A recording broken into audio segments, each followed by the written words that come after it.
2016 LoL World Championship, 5 takeaways from Week 3. There is a lot of drama to be expected in the knockout stage of the 2016 League of Legends World Championship. Teams play in a best-of-5 series where the loser packs their bags and heads back to where they came from, while the winner inches ever closer to the cup. All that said, this particular quarter-final round is relatively tame and predictable, as some of these matchups feature teams that are just flat-out better than their competition. 1. SKT will not be moved. Eyebrows rose during the first game of the SK Telecom Royal Never Give Up game when RNG worked out a hard-fought victory over the tournament favourites. Early lane leads came from great matchups and competent, aggressive play that would become insurmountable. Top laner, Looper, played a great Jace game, pushing the tempo against Duke's Poppy pick. Even as SKT pulled closer and closed RNG's lead, they would fail to prevent a late-game Baron, and they would finally crumble just before 50 minutes. It was the best RNG would look in the series. In Game 2, RNG almost completely draws SKT's previous comp, while SKT would mix up their lineup, copying RNG's Game 1 Jin-Zero duo lane bottom. SKT took first blood and a bonus kill at around minute 3, and it was a lead the rest of the team would follow. The Chinese squad put up a steady challenge for the defending champions, but SKT would smother the map and win all of the small exchanges, even despite some teleport goofs and positioning issues. Statistically, Game 2 looks like a blowout by SKT, but it wasn't easy. Game 3 was a decidedly bad game for RNG. From the start there were mistakes, including Marta taking the wrong Keystone Mastery. A big first blood early in the bottom lane puts RNG's duo lane on the back foot, and a huge game for Duke and his Na sets up an extremely one-sided domination. Game 4, though way bloodier, was a bit sloppy on both sides. That said, SKT never looked out of sorts. Their patient and deliberate playstyle means that they only engage fights or objectives when they are reasonably sure that they will win, no matter how long it takes. If they are routed or harassed during execution, they reset and try again on their terms. That Korean-style discipline has been their advantage for as long as they've been playing on the international scene, and this series was a textbook example of why they are so hard to beat because of it. 2. ROX to disband after 2016? The ROX Tigers had a statement-making series against Edward Gaming this past weekend. This was arguably the match was expected to be the closet of the quarter-final offerings, but that wouldn't be the case at all. Mid laner, Kuro, absolutely ruled his lane with Aurelion Sol. They used the powerful roaming of the Star Dragon to harass their way to 2 solid early victories and a dominate Game 4 to seal their advancement in the tourney. Game 3 was a bit more contentious, when Kuro would pick Ryze instead of Sol, allowing Scout the opportunity to pick him instead. Wandering often, Scout would help pick up advantages in all of the early team fights. Their lead was out of reach after a prolonged fight around Baron saw Deft's Caitlyn pick up the quarter kill and the objective. The comeback in Game 4 isn't the most dramatic story coming out of Saturday, though. According to ESPN, this may be the last year ROX operates as a team. Upon the conclusion of Worlds, ROX is set to disband, according to rumors. Splitting was on the table last year when their old sponsor, KOO, dropped the team. But the legendary squad changed their name and gave it another go, coming back to Worlds and garnering at least 4th place. What will happen to the players after they disband will most likely depend on how far they're willing to travel. The past couple of years has been good in regards to South Korean players finding new homes in other teams, be it in LCK, or the EU now LCS. Once teams can officially make offers to players, they assuredly won't spend too much time in the free agency. Of course, ROX vehemently denies this, according to the Rift Herald. This is a very interesting story, and will be worth following as the weeks go on. 3. The North American Drought. On the opposite end of the expectation spectrum, I'm not sure anyone would have picked Cloud9 over Samsung Galaxy in their series, not even the Chicago crowd in attendance, despite greeting SSG with a chorus of boos when they sat down to play. By the third game of the eventually sweep, the crowd's switch from boos to cheers served as its own sort of symbol of the acceptance of the inevitable. C9 made it to quarters miraculously, and the North American region is proud of them regardless. That said, it's been a good long time since the NA region has had a championship prospect of any note outside of strictly LCS competition.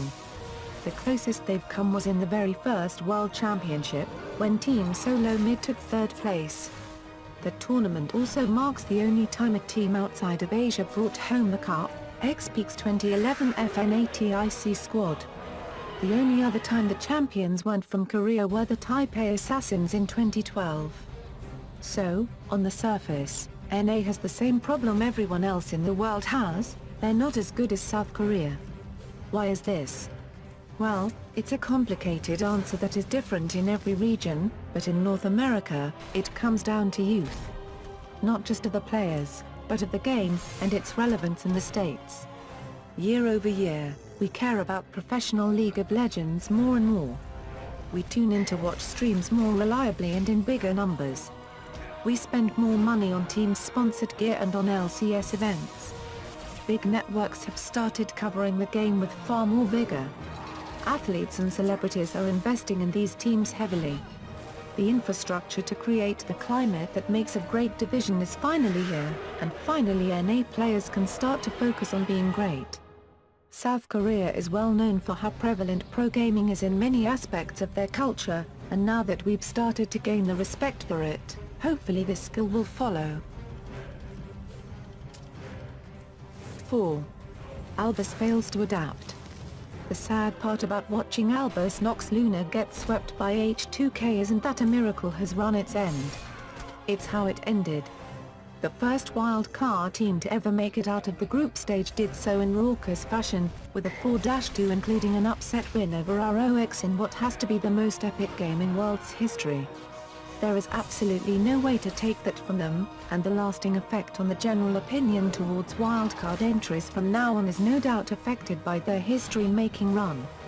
But if I told you the team H2K swept on Sunday was also the team that beat ROX in groups, you'd never believe me. H2K has an incredible roster of players, and they played with poise and precision against ANX.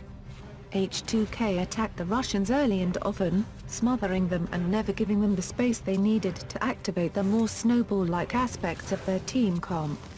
The EU semi-finalists outplayed them in every position, but the most remarkable work was done in mid and top lanes. Odon's Jace and Rya's Vladimir picks were the stars of Game 1. Even against Smurf's competent now pick, Odo would pressure the lane hard, starving him of farm when he wasn't just flat-out killing him. Strong roams from Odo would embolden the rest of his team, including Rya, who would become a critical aspect of the later team fighting. He did fine in lane on his own, as well, as he wouldn't let Kira make any headway, even with popular tournament pick, Syndra. Game 2 was more of the same, which featured Odo snagging first blood and H2K capitalizing on early aggression in bottom lane to secure a lead that would never be challenged. Game 3 saw a few changes, but none that helped, as ANX was smashed handily for the third time straight. It isn't the actual play that is disheartening, even though their game plans absolutely fell short during execution. It's the lack of adjustment between rounds. After the runaway first game that saw H2K boasting an almost 18k gold lead by the time the Nexus fell, you'd think ANX would be incentivized to ban some of the key champions in that comp like Jace or Van der Zera. No, Odo would pick Jace all 3 games, and he'd trounced the top lane in all 3 games. You'd also think ANX would maybe look internally and change some elements of their own comp to better combat H2K's assault. Smurf was snagged Gnar 3 times, Stejos would lean on Olaf twice, etc. That isn't to say that there is no method in the madness. Kira picked Zilean in Game 3 for the same reason most people pick Zilean: there's no great counter pick to him. His ult is vital, since it brings a target back after death like a guardian angel, great against bursty mages like Syndra. He can boost leveling by storing and gifting bonus experience. And his speed boost synergizes well with Olaf, who could charge into a backline and demolish a squishy marksman faster than they can safe Eldred. But they were too far gone at that point. Hopefully, this isn't the last time we see them on the world stage. 5. Top will be the lane to watch next week. The final 4 teams are all great ensembles, and in a few of them, their star players are in various different positions. But the series that will take place in New York this upcoming weekend will be decided by big plays and key moments in the top lane. Arguably, 3 of the 4 best top laners in the entire world will clash, and though some of them have had spotty play during groups, this high-level challenge will bring out the best in everyone. Maybe the best top laners left in Worlds will face off during the SKT ROX MSI rematch. Filling in after Marin's departure to LGD Gaming, Duke has become a stable and stoic lane hog with his now and Kennen picks this tourney. SMEB has the higher KDA, 3.89 versus 2.67, but a lot has been said about Duke's endless potential, which has manifested itself in some killer rounds like his 7/1 Irelia in Game 3 this weekend.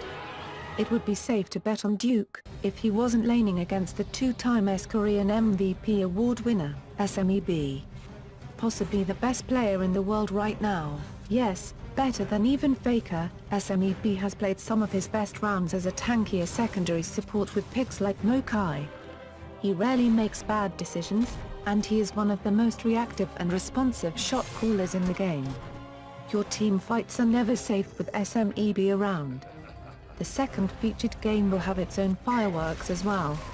Odome put the screws to Albus in some of his best games of the tournament just last weekend. If he can muster a Jace pick through picks and bans, he's going to be a problem, not just in the lane, but with early game roams as well. His remarkable 5.1 KDA out of the quarterfinals may partially reflect the incredible skill gap between him and Smurf, but should also read as a warning, Odome is dangerous. Is he more dangerous than Kuvi, who had a great second half of the LMK season and a top-level performance at their regional qualifiers? His work in the quarterfinals was arguably some of the most one-sided laning in that round, and his cumulative KDA from the first knockout stage series actually ties Odo at 5.1. Both teams played softer opponents, and both top laners were efficient and lethal. Top is definitely where the party will be this weekend. The semi-finals are going to be hype. Keep up with the latest Worlds info at Leaguewikipedia, and be sure to give your hot takes during the games on Twitter and Facebook.